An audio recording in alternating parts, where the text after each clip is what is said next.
Hey guys, so this is update 4.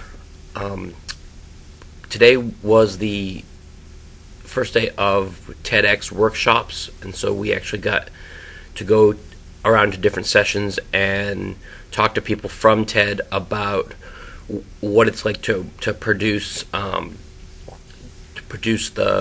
conference and to produce the videos, and kind of get some tips on how our local events can be better, basically. And so it was really kind of neat to listen to everything back and forth. We learned everything from video recording, how to shoot a great talk, from the lighting to the staging, the number of cameras, all kinds of little tips and techniques. And then we talked to some of the hosts of TED about what a good host needs to do, and how to kind of make your event just have a little bit more polish to it. So that was kind of cool. During the breaks, again, just continually running into just amazing people from all over the world. During the first break, I met two teenagers. One was from Egypt, and the other was from Saudi Arabia. And we got, they'd both done TEDx youth events in their cities, and we just got into this great conversation about how much we had in common in terms of what we were hoping to do in the places where we were from, and hopefully we'll make some stronger connections. And it was just really neat to be able to connect with people from places that you never thought you'd have a chance to talk, and it was really that probably the connections that I keep making with people from places that I've never been to me is one of the great things about this summit. In the afternoon, we had a Q&A session with Hans Rosling, who gave one of the talks during the opening night. He's a Swedish statistician that does a lot of work for the United Nations and the World Health Organization, and I've never seen somebody who has such a handle on the big picture in terms of accurately kind of seeing how the world is in terms of statistics, and where things are getting better, and how the world is improving. His son created a website called Gapminder, which is a graphical way to display global statistics and global data over time, and you can sort it by country, and you can see the progression of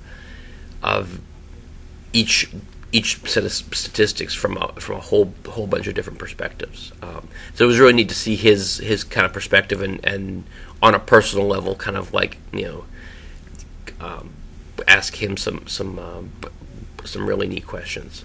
And I'll post some of his talks as well. And then the last thing we did was we had a reception at the Museum of Islamic Art, which is the largest collection of Islamic art in the world, and we went over to this beautiful building, and I'll definitely have to post some pictures, or find some pictures that can do it justice, because it was just this breathtaking environment to be in, and just kind of just feel kind of the richness of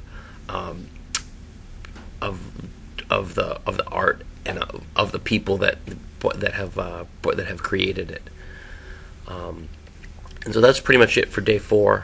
I did have one request. Somebody wanted to see what the view from the hotel room looks like. So I don't know if this is gonna work or not, but let me see if I can scoot you guys over. So anyway, this is this is what Doha looks like. And you can see we're surrounded by skyscrapers, and there's one right over here that's under construction, but it's just,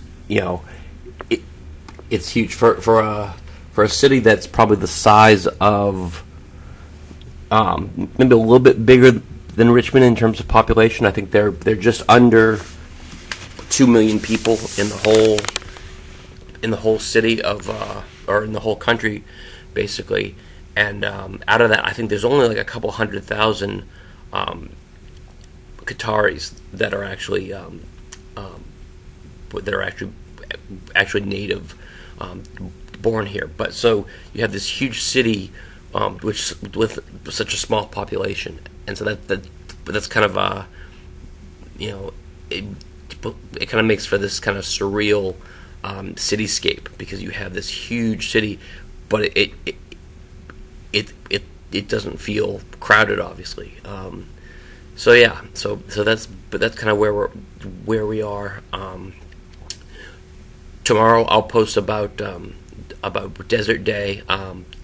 We're heading out into the desert about an hour from here. We're going to drive out, and then from there take a caravan of SUVs, and they've set up this Bedouin style tent city, basically. And so we're going to have that day of our conference out there, and so I'll be reporting more on that next.